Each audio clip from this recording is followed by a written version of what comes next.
Okay, students, today you're going to do supply and demand graphs. You're putting supply and demand together on the same graph, all right?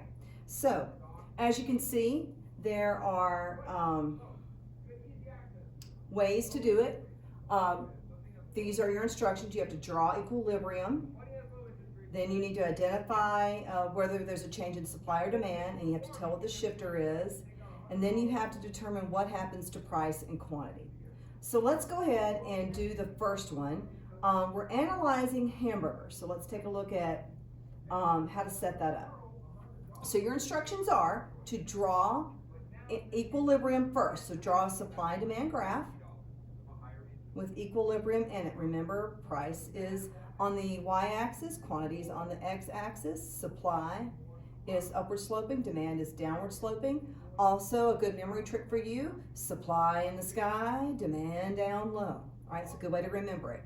You also have to draw equilibrium, so that's where you'll put the little dots showing where they meet. You'll draw the dotted arrows. You'll put PE for price equilibrium and QE for quantity equilibrium. This is how you set up your graph every single time, okay? You don't need the little lines there. I was just making a point on something. So, anywho, now your product is hamburgers, all right? And the scenario is new grilling technology cuts production time in half. Well, it's talking about production, so we know right away that's on the supply side.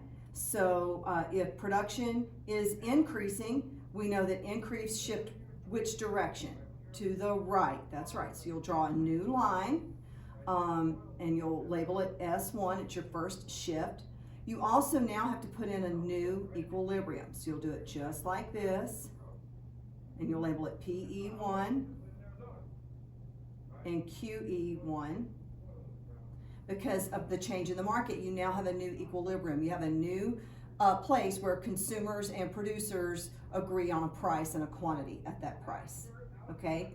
The last instruction you had was to tell what's gonna happen due to this change to price and quantity of hamburgers.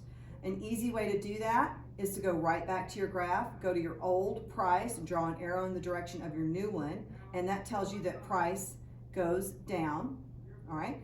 Then you go to your old quantity, draw an arrow in the direction of your new quantity, and that tells you that price increases. How do I know? Because where they meet here is 0. So going up is an increase and going left to right is an increase. All right, next one. Let's move on through this. Price of chicken sandwiches, a substitute, increases. So let's draw your graph. Remember, you have to set it up properly. Remember, supply in the sky, demand down low. You want to put in equilibrium.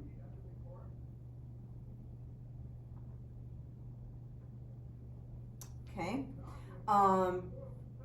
Next thing you want to do is look back at your scenario. Price of chicken sandwiches, a substitute increases. Well, that sounds to me like price of a related good. People want hamburgers, but the chicken sandwich prices have gone up. So it looks like they're probably going to want even more hamburgers. So it looks like demand will likely increase. Remember, demand or increases go to the right. So you'll draw the new curve parallel to the right of the old one. You'll label it D1.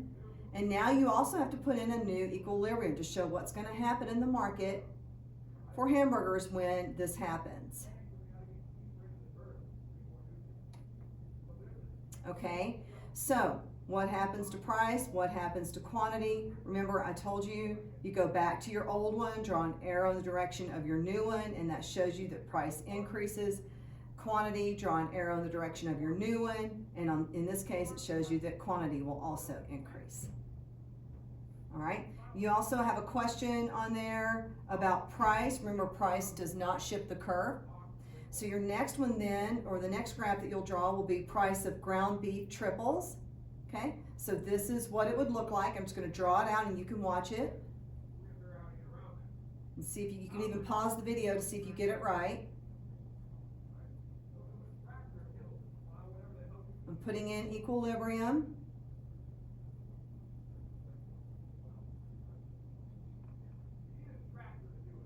Okay, ground beef triples, that's a resource.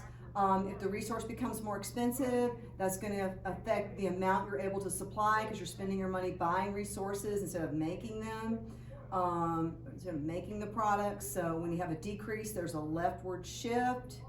So you'll label this S1. You also now have a new equilibrium that you have to put in. Again, you have to tell what happens to price and quantity. Remember that I told you, you draw a line from your old one to your new one to find out what happens. And in this case, we see that price goes up and quantity goes down. Okay, next one.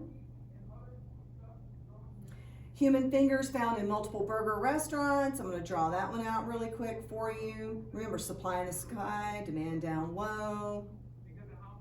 Got to put in equilibrium.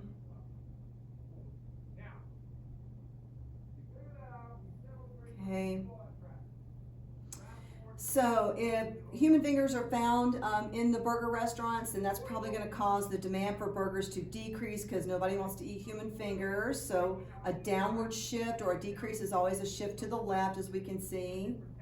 You put in your new equilibrium for both price and quantity. Again, you see that price goes down and quantity goes down in this case. All right, those are the shifts done on the examples for you.